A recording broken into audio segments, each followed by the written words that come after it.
નમસ્કાર મિત્રો, આપનું સ્વાગત છે લિયો ઇંગ્લિશ હબના વધુ એક લેક્ચરમાં. અને આપણે આગળના લેક્ચરમાં એક ક્વિઝ જોયો હતો અને આજે આપણે એનું સોલ્યુશન જોવા જઈ રહ્યા છીએ. આગળ વધીએ તે પહેલાં મિત્રો, હું આપને વિનંતી કરીશ કે અમારી ચેનલ સબસ્ક્રાઈબ કરી દેજો, જેથી કરીને એમને પણ સપોર્ટ થાય અને તમે પણ કોઈ પણ લેક્ચર મિસ ના કરો. અને જે વ્યૂઅર્સ નવા છે આપણી ચેનલ ઉપર, એમને પણ હું સજેસ્ટ કરીશ કે તેઓ લેક્ચર 1થી અમારા પ્લેલિસ્ટ સેક્શનમાં લેક્ચર 1થી શીખવાનું શરૂ કરશો તો તમને સ્ટેપ બાય સ્ટેપ ખૂબ જ ઇફેક્ટિવ અંગ્રેજી શીખવા મળશે. 1, 2, 3 એવી રીતે સ્ટેપ બાય સ્ટેપ. આજનું લેક્ચર 38 છે, તો 38મા નંબરના લેક્ચર સુધી તમે ધીમે ધીમે આવો. નવા નવા લેક્ચર્સ તમને નોટિફિકેશન મળશે એટલે તમે જોતા રહેજો, પરંતુ તમારો ધ્યેય શીખવાનો પહેલા લેક્ચરથી. રોજ એક લેક્ચર અને બને તો જુઓ, એને વારંવાર રિપીટ કરો. સહેલું હશે, ઇઝી હશે શરૂઆતમાં, પરંતુ એ જ પાયો છે. એને વારંવાર રિપીટ કરો, એનું રિવિઝન કરો, બીજા દિવસે જ બીજો લેક્ચર લો અને આવી રીતે તમે શીખશો તો ખૂબ જ સારું પરિણામ તમને મળશે. અંગ્રેજી લખતા, બોલતા, વાંચતા ખૂબ જ સારું આવડશે, કોન્ફિડન્સવાળું આવડશે. જેવું ગુજરાતી તમે બોલો છો એવું જ અંગ્રેજી બોલી શકો છો, લખી શકો છો, સમજી શકો છો. પરંતુ એના માટે તમારે એફર્ટ્સ કરવા પડશે, થોડી ઇન્વોલ્વમેન્ટ જોઈશે. ક્યાંય કોઈ શોર્ટકટ નથી મિત્રો, એટલે ક્યાંય ગોખણપટ્ટીવાળું આપણા કોર્સમાં ક્યાંય છે પણ નહીં. એકદમ મૌલિક, નેચરલ જેવું ગુજરાતી આપણે વિચારીને બોલીએ છીએ એવું જ અંગ્રેજી પણ વિચારીને બોલવાનું છે. અને એકદમ સહજતાથી, ફિયરલેસ એટલે કે ડર વગરનું અંગ્રેજી આપણે બોલવું છે, લખવું છે અને એવું શીખવું છે. તો અમારી ચેનલ સબસ્ક્રાઈબ કરી દેજો અને આવો આગળ વધીએ. તો જે ગયા લેક્ચરમાં આપણે વાક્યો જોયા હતા ગુજરાતીમાં, એનું ટ્રાન્સલેશન આજે આપણે જોવા જઈ રહ્યા છીએ. 10 વાક્યો હતા, તમે પણ બનાવ્યા હશે, મહેનત કરી હશે તમે પણ, તો તમે પણ કમ્પેર કરી શકો છો, ટેલી કરી શકો છો. કોઈ મિસ્ટેક હોય તો એને કરેક્ટ કરી શકો છો, અને કોઈ પણ કન્ફ્યુઝન હોય, કોઈ ક્વેરી હોય, તમે ડાઉટ હોય તો તમે કમેન્ટ સેક્શનમાં જરૂરથી રેઝ કરી શકો છો. તો આવો પહેલાં જ વાક્ય: વેપારીઓ તહેવારોમાં તેમની વસ્તુઓનું વેચાણ વધારવા ડિસ્કાઉન્ટ આપે છે. તો તેનું ટ્રાન્સલેશન છે સબ્જેક્ટ ઓબ્જેક્ટ વર્બ એગ્રીમેન્ટ પ્રમાણે. આપણે જે સિમ્પલ પ્રેઝન્ટ ટેન્સ આ છે, તો સિમ્પલ પ્રેઝન્ટ ટેન્સના રૂલ્સ પ્રમાણે તમે અગાઉના લેક્ચર રિફર કરી શકો છો, તમારી નોટ્સ પણ રિફર કરી શકો છો. એ પ્રમાણે આપણે અહીંયા એનું ટ્રાન્સલેશન રજૂ કર્યું છે. અને તમે પણ કદાચ આવું જ કંઈક કર્યું હશે જો તમે રૂલ્સ અને રેગ્યુલેશન્સ ફોલો કર્યા હશે, ગ્રામર તમને બહુ સારું ફાવી ગયું હશે તો. અને આ ગ્રામર પણ ઘણી બધી જગ્યાએ વાત થાય છે કે ટ્રાન્સલેશન કરવું, ગ્રામર શીખવું, આ બધું નક્કામું છે. પરંતુ મિત્રો, કશું જ નક્કામું નથી, ક્યાંક ના ક્યાંક કામનું જ છે. પરંતુ મેં કીધું એમ સ્ટેપ બાય સ્ટેપ આપણે આગળ વધવાનું છે. તમારે ડૉક્ટર, એન્જિનિયર કે સાયન્ટિસ્ટ બનવું હોય તો 1થી 10 ધોરણ નહીં ભણો તો ચાલશે એવું થોડું હોય. તમે કદાચ સ્કૂલે ના જાઓ પણ ઘરે પણ રહીને અભ્યાસ કરીને 10માની બોર્ડની એક્ઝામ તો પાસ કરવી જ પડે 1થી 10 ધોરણ. એવી જ રીતે ટ્રાન્સલેશન કરવું કે ગ્રામરના જે કોમન મિનિમમ રૂલ્સ છે, ગ્રામર શીખવું એ પણ જરૂરી છે. પછી એક સ્ટેજ એવું આવી શકે છે બાય પ્રેક્ટિસ કે તમે અંગ્રેજીમાં વિચારીને બોલી શકો, કે ફ્લુઅન્ટ ઇંગ્લિશ બોલી શકો, લખી શકો. એનું સ્ટેજ તમારે પ્રેક્ટિસ કરીને લાવવું પડે. અધરવાઇઝ કોઈ તમને એમ કહે કે 10 દિવસમાં અંગ્રેજી શીખી લો, આ વાક્યો ગોખી લો, હાઉ આર યુ એટલે કેમ છો, અને આઈ એમ ફાઇન એટલે મજામાં, અને તમે એમ સમજો કે તમને અંગ્રેજી આવડી ગયું છે, તો મિત્રો એ બહુ મોટું છેતરપિંડી છે. એ અંગ્રેજી આપણને કોમ્યુનિકેશન આવડ્યું નથી. આપણે મૌલિક જેવું ગુજરાતીમાં બોલીએ છીએ રોજ, અત્યારે હાલ પણ હું જે બોલી રહ્યો છું એ બધાનું અંગ્રેજી થઈ શકે છે અને કરવાનું જ છે આપણે. તો એવું અંગ્રેજી આપણે શીખવું છે. તો અહીંયા અને પાછું જાતે થોટ્સ પણ ગુજરાતીમાં આપણે જાતે આવે, વોકેબ્યુલરી પણ સાથે સાથે શીખીએ, ગ્રામર પણ જે જરૂરી છે આપણે શીખીએ. આ બધું જ એક સાથે થાય એવો આપણો કોર્સ છે અને એ રીતે આપણે કોર્સ ડિઝાઇન કરેલો છે. ખૂબ જ મહત્ત્વનું છે. તો આવો આગળ વધીએ આ બીજા સેન્ટેન્સ તરફ. પહેલું સેન્ટેન્સ તમે તમારી નોટમાં લખી શકો છો, કમ્પેર અને ટેલી કરી શકો છો, કરેક્શન પણ કરી શકો છો. તો વધુ આગળ વધીએ આપણે બીજા સેન્ટેન્સ પર. સરકાર કરવેરા ઉઘરાવીને વિકાસ કાર્યોમાં તે પૈસાનું રોકાણ કરે છે. તો આવા જ પ્રેક્ટિકલ વાક્યો પણ આપણે બનવા જોઈએ. 10 વાક્યો મેં તમને આપ્યા અને તમે એનું ટ્રાન્સલેશન કર્યું. એનાથી વાત પૂરી નથી થવાની, પ્રેક્ટિસ તમારે ઘણું કરવાની છે. આવા અનેક વાક્યો તમારે બનાવવાના છે. અને અત્યાર સુધી આપણે 3 ટેન્સ શીખ્યા છીએ, એનો ઉપયોગ કરીને આ બધા વાક્યો છે. એમાં જે પણ કંઈ નાની નાની વેરાયટી આપણે જે અત્યારે અગાઉના લેક્ચર્સમાં શીખ્યા છીએ એ પણ આની અંદર ઇન્વોલ્વ કરવાની હોય છે, કારણ કે નેચરલ ઇંગ્લિશ તો જ આવડ્યું કહેવાય, રાઈટ. તો એનું પોઝિટિવ અને નેગેટિવ વાક્યો પણ એટલા જ મહત્ત્વપૂર્ણ હોય છે. ઘણીવાર મેં જોયું છે કે ઘણા લોકોને નેગેટિવ વાક્યો જ્યારે લખવાના કે બોલવાના આવે ત્યારે ગ્રામરની મિસ્ટેક્સ કરતા હોય છે, કે એમને કન્ફ્યુઝન થતી હોય છે, અને એના કારણે ક્યાંક ના ક્યાંક એમનો કોન્ફિડન્સ ઓછો થતો હોય છે એ મિસ્ટેક્સના કારણે. તો એ પણ પ્રેક્ટિસ કરવી ખૂબ જ જરૂરી છે. તો અહીંયા એક સરકાર, કોઈ પણ એક સરકારની વાત કરી છે, માટે a government invest the money in development work after collecting taxes. A government does not waste the money in unproductive work after collecting taxes. તો નેગેટિવ વાક્યોની પણ લાક્ષણિકતા અહીંયા મિત્રો એ છે કે આપણે પોઝિટિવ વાક્યનો અર્થ ના બદલાય એવી રીતે નેગેટિવ વાક્યો બનાવીએ છીએ, અને એ પણ પ્રેક્ટિસ કરવું ખૂબ જ જરૂરી છે, ખૂબ જ અસરકારક છે આપણી ઇંગ્લિશ કોમ્યુનિકેશન બૂસ્ટ કરવા માટે. તો બીજું વાક્ય પણ તમે તમારી સ્ક્રીન ઉપર દેખાય છે, નોટમાં લખી લો, કમ્પેર કરો, ટેલી કરો, રાઈટ. ત્રીજા વાક્ય તરફ હું ઝડપથી આગળ વધી રહ્યો છું. કદાચ જો એ તમને સમય ના મળે તો તમે વિડીયો પોઝ કરીને વાક્યો લખી શકો છો. ત્રીજું વાક્ય આપની સ્ક્રીન ઉપર રજૂ થઈ રહ્યું છે. છેલ્લા ઘણા વર્ષોમાં લોકોએ વિકાસના કાર્યો કરતી વખતે પર્યાવરણને ખૂબ જ નુકસાન પહોંચાડ્યું. હવે તમે મિત્રો જો માર્ક કરતા હશો તો આપણા વાક્યો ગુજરાતીમાં કે અંગ્રેજીમાં હવે થોડા લંબાતા જાય છે. આપણે થોડાક લાંબા વાક્યોની હવે પ્રેક્ટિસ કરી રહ્યા છીએ. એકદમ પ્રાઇમરી લેવલના વાક્યો શરૂઆતમાં આપણે કર્યું, નાના નાના વાક્યો, પરંતુ હવે આપણે વાક્યોમાં ઇન્ફોર્મેશન વધારે હોય, ડિટેલ્સ વધારે હોય, અને એટલા માટે વાક્ય લાંબુ થાય તો એની પણ પ્રેક્ટિસ કરવાની છે. અને એવું બધું જ આપણને આવડવું જોઈએ. જેવું ગુજરાતી બોલીએ છીએ એ બધું જ આપણને આવડવું જોઈએ. તો અહીંયા ઇંગ્લિશ ટ્રાન્સલેશનની વાત કરું તો પોઝિટિવમાં લખ્યું છે, people હાર્મ્ડ the environment much while doing development in last many years. People did not protect the environment. અહીંયા નેગેટિવ પોઝિટિવનો અર્થ ના બદલાય એ રીતે આપણે નેગેટિવ વાક્યોની પ્રેક્ટિસ કરીએ છીએ. એટલે અહીંયા મેં વર્બ ચેન્જ કરી નાખ્યું છે. હાર્મ એટલે નુકસાન પહોંચાડવું, અને પ્રોટેક્ટ એટલે રક્ષણ કરવું, સુરક્ષા પૂરી પાડવી. તો એ નથી કર્યું આપણે. People did not protect the environment. આ સિમ્પલ પાસ્ટ ટેન્સનું વાક્ય છે. તો અહીંયા ડુ ડઝનું કોઈ કામ નથી, ડીડ આવે છે.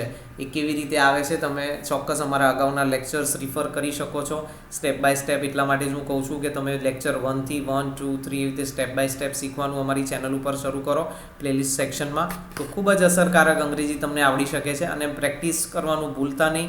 ખાલી તમે નોટમાં લખી દીધું કે વિડીયોઝ જોઈ લીધા એનાથી આવડવાનું નથી. તમારી એફર્ટ્સ, તમારા પ્રયત્નોથી જ તમને જે કંઈ પણ આવડશે એ આવડશે. તો આગળ વધીએ મિત્રો. ચોથું વાક્ય આપની સ્ક્રીન ઉપર રજૂ થઈ રહ્યું છે. ગુજરાત બોર્ડે ધોરણ 10 અને 12ની પરીક્ષાઓની તારીખ જાહેર કરી.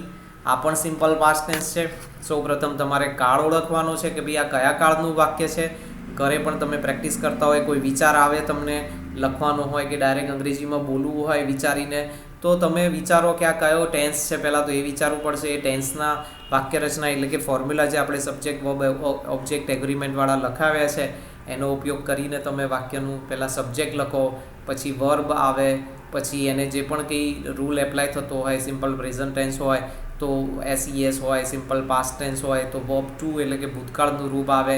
અહીંયા Gujarat board announced the exams for standard 10th and 12thની વાત છે. તો અહીંયા એનાઉન્સ એટલે કે ઘોષણા કરવી કે જાહેરાત કરવી, અને એનું વર્બ ટુ એટલે કે ભૂતકાળનો રૂપનો ઉપયોગ કરેલો છે. નેગેટિવમાં ડીડ નોટ, પોસ્ટપોન. અહીંયા વર્બ એટલે બદલ્યું છે કે પોઝિટિવ વાક્યનો અર્થ ના બદલાય. એટલે Gujarat board did not postpone the exams for standard 10th and 12th. તો પાંચમા સેન્ટેન્સ તરફ આગળ વધીએ મિત્રો. ભણવામાં રસ ન ધરાવતા વિદ્યાર્થીઓ અન્ય સ્કિલ શીખીને કારકિર્દી બનાવશે. તો અહીંયા એવા વિદ્યાર્થીઓની વાત છે કે જેમને ભણવામાં રસ નથી હોતો. મિત્રો, કુદરતે આપણને અલગ અલગ સ્કિલ્સ, હુનર, આવડતો આપેલા છે, અને એ પ્રમાણે આપણે આપણું કેરિયર બનાવવું જોઈએ. માતા પિતાઓની પણ વાત કરું તો કોઈ બાળકને ભણવામાં રસ નથી તો એને ટોર્ચર ના કરશો. એને કંઈક વાળો, એની શક્તિઓને, એના ટેલેન્ટને તમે ઓળખો કે બીજા કયા ફિલ્ડમાં એ સારું કરી શકે એમ છે, અને એ પ્રમાણે એને એનું કેરિયર નિર્માણ કરવા માટે સમય આપો. ખોટો સ્કૂલોમાં, કોલેજોમાં એને ધક્કા મારીને મોકલીને કે આપણે જાતે લોકોને બતાવવા માટે જઈને કોઈ અર્થ નથી. એમાં આપણે આપણો સમય વેડફીએ છીએ આપણી કારકિર્દી માટેનો. તો ધોરણ 10 પછી જો આપણને ભણવામાં રસ ન જ હોય તો આપણે 11મું 12મું પણ કરવાની જરૂર નથી. અને કદાચ વધારે થોડુંક ટેસ્ટ આપણે અજમાવવું હોય, લક અજમાવવું હોય તો 11મું 12મું કરી શકાય. પરંતુ જો 12મા પછી આપણે ખાલી દેખાડા ખાતર જો ભણવાનું ચાલુ રાખીએ તો આપણા કેરિયરને ઘણું નુકસાન થાય છે. અને કેરિયર એટલે ડૉક્ટર, એન્જિનિયર, સાયન્ટિસ્ટ બનવું જ કેરિયર નથી મિત્રો. તમે અલગ અલગ ઘણા બધા ફિલ્ડમાં કાર્પેન્ટર બની શકો છો, પ્લમ્બર બની શકો છો, ઓટોમોબાઈલ એન્જિનિયર બની શકો છો, એટલે કે ગાડીઓ કે બાઇક્સના રિપેરિંગનું કામ તમે કરી શકો છો. કોઈ પણ કામ નાનું નથી મિત્રો. આપણે આપણા પરંપરાગત જે આપણા કાર્યો છે એ આપણે કરી શકીએ છીએ. આપણા મમ્મી પપ્પા, આપણા બાપ દાદા જે કામ ધંધો કરતા આવ્યા છે એ પણ કરી શકીએ છીએ. હા, ભણવામાં રસ હોય અને સારામાં સારું આવડી શકતું હોય તો મહેનત કરવી જ જોઈએ, પરંતુ ના હોય તો અહીંયા એવા વિદ્યાર્થીઓની વાત છે. The students not interested in study એ આખો સબ્જેક્ટ છે. The students not interested in study will make their career by learning other skills. તો અહીંયા આપણે એ વસ્તુ રજૂ કરી છે. The students not interested in study will not waste their time in studying at college. At least college તો તમે ના જ કરશો. તો એ રીતે આ વાક્યો તમે નોટ્સમાં લખતા રહેજો. ખૂબ જ ઇમ્પોર્ટન્ટ છે કેવી રીતે આ વાક્યો બનાવ્યા છે, કેવી રીતે ગુજરાતીમાં પણ વાક્યો વિચારીને પ્રેક્ટિકલ વાક્યો આપણે બનાવી શકીએ છીએ. એના ઉદાહરણ છે. કોપી કરવા માટે કે માત્ર ગોખણપટ્ટી કરવા માટે નથી. આનું આ તમારે બોલવાનું નથી, પરંતુ આના જેવું જ કંઈક બોલવાનું છે અને એ આપણને આવડવું મહત્ત્વનું છે મિત્રો ખાસ તો. છઠ્ઠા સેન્ટેન્સ તરફ આપણે આગળ વધીએ. તેઓ પરીક્ષામાં જવાબ લખતી વખતે આજુબાજુમાં ધ્યાન આપશે નહીં. રાઈટ. તો દે વિલ અહીંયા પ્રોનાઉનનો ઉપયોગ કર્યો છે. જે અગાઉના લેક્ચરની અગાઉના સેન્ટેન્સની વાત કરીએ તો 5મા નંબરના સેન્ટેન્સમાં આપણે લખ્યું છે કે ભણવામાં રસ ન હોય તેવા વિદ્યાર્થીઓ, અને તેમની જ વાત છે કે they will not pay attention here and there while writing answers in exam. નેગેટિવની વાત કરીએ તો they will pay attention in avoiding mistakes while writing answers in exam. અહીંયા મૂળ વાક્ય નેગેટિવ છે એટલે નેગેટિવ પહેલાં અંગ્રેજીમાં લીધું છે, પછી પોઝિટિવ આપણે લીધેલું છે. તો એ પણ હોઈ શકે છે. એવું જરૂરી નથી કે આપણે જે વિચારીએ એમાં બધા પોઝિટિવ વાક્યો જ હોય. અપફ્રન્ટલી નેગેટિવ વાક્ય પણ હોઈ શકે છે, એટલે અહીંયા નેગેટિવનો ક્રમ પહેલાં લીધો છે, પછી પોઝિટિવ વાક્ય બનાવ્યું છે. ખાસ છઠ્ઠું વાક્ય તમે સમજો. બીજા બધા જ વાક્યોમાં પોઝિટિવ વાક્ય આપણે પહેલાં અંગ્રેજીમાં લખીએ છીએ, પછી નેગેટિવ લખીએ છીએ. અહીંયા ગુજરાતી વાક્ય કારણ કે અપફ્રન્ટલી નેગેટિવમાં છે માટે મૂળભૂત રીતે નેગેટિવ વાક્ય ઇંગ્લિશમાં પણ પહેલાં લખ્યું છે અને પછી એનું પોઝિટિવ વાક્ય લખેલું છે. તો આવો મિત્રો આગળ વધીએ 7મા નંબરના સેન્ટેન્સ એટલે કે વાક્ય ઉપર.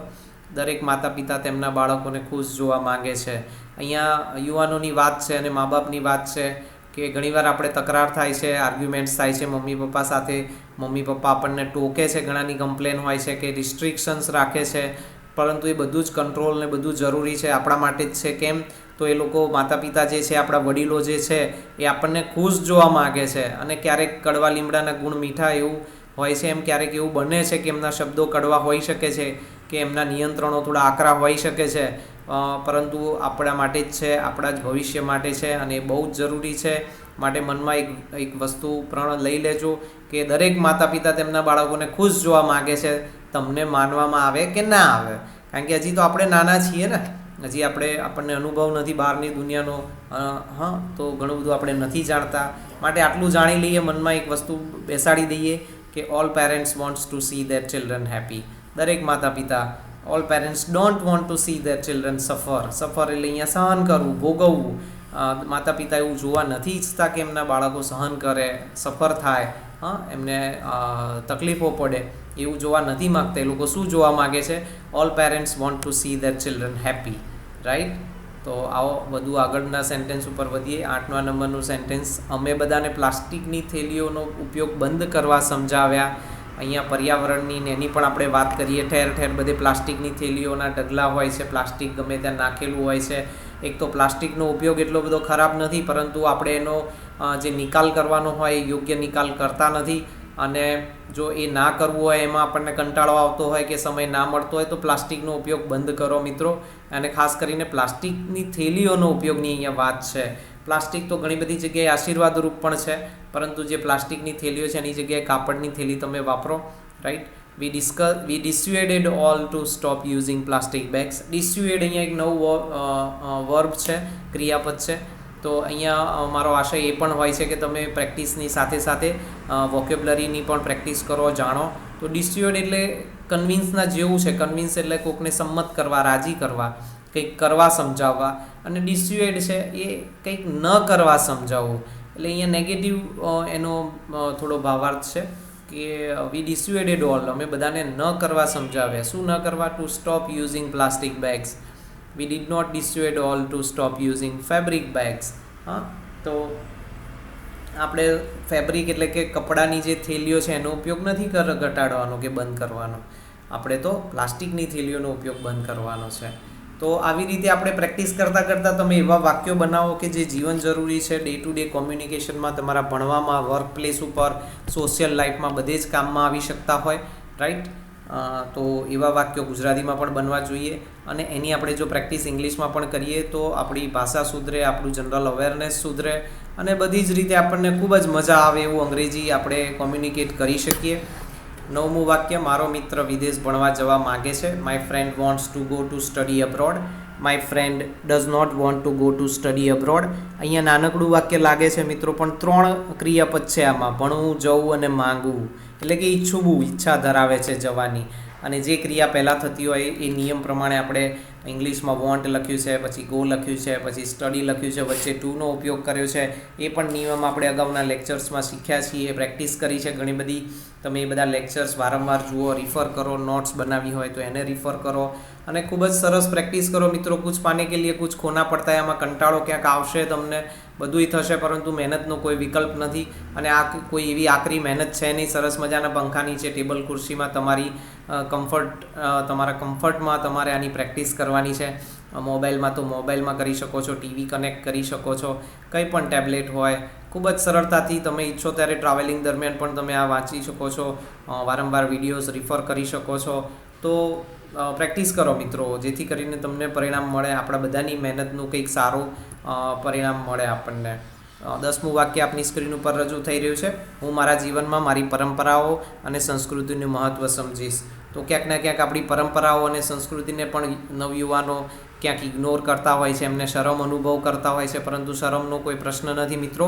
એની સાથે આપણે જોડાયેલા રહેવાનું છે. માત્ર મનોરંજન કે એન્જોયમેન્ટના માધ્યમ માટે નહીં, પરંતુ એનું ખૂબ અનેરું મહત્ત્વ છે આપણી પરંપરાઓ અને સંસ્કૃતિનું. હા, એમાંથી આડકતરી રીતે મનોરંજન મળે તો એ આપણે લેવાનું જ છે, આનંદમાં રહેવાનું છે, પરંતુ એનું મહત્ત્વ શું છે, એનું સાચું મહત્ત્વ શું છે, એના કારણો શું છે, શું એનું બધા પાસા છે અલગ અલગ, એ બધું જ આપણને ખબર હોવી જોઈએ. અને માટે ઇંગ્લિશમાં એનું સોલ્યુશન અહીંયા લખ્યું છે: I will understand the importance of traditions and culture in my life. મારા જીવનમાં પરંપરાઓ અને સંસ્કૃતિનું શું મહત્ત્વ છે હું સમજીશ અને આવી રીતે જ બીજાને પણ સમજાવીશ. તો મિત્રો, આશા રાખીએ છીએ કે આ બધા સોલ્યુશન્સ તમે લખી લેશો તમારી નોટમાં અને એ તમને તમારી જે યાત્રા છે સારું અંગ્રેજી શીખવાની, લખવાની કે બોલવાની, એમાં તમને સફળતા અપાવશે ચોક્કસ. આવનારા લેક્ચરમાં અમે બીજા આવી વધુ માહિતીસભર ઇન્ફોર્મેશન સાથે તમને મળીશું. ત્યાં સુધી take care and C you સૂન. આજે જોડાવા બદલ આપનો ખૂબ ખૂબ ધન્યવાદ. અમારી ચેનલ સબસ્ક્રાઈબ કરી દેજો અને બીજાને પણ શેર કરજો, જેથી કરીને તમારા મિત્રો કે તમારા સગા સંબંધી પણ એનો લાભ ઉઠાવી શકે. થેન્ક યુ વેરી મચ દોસ્તો.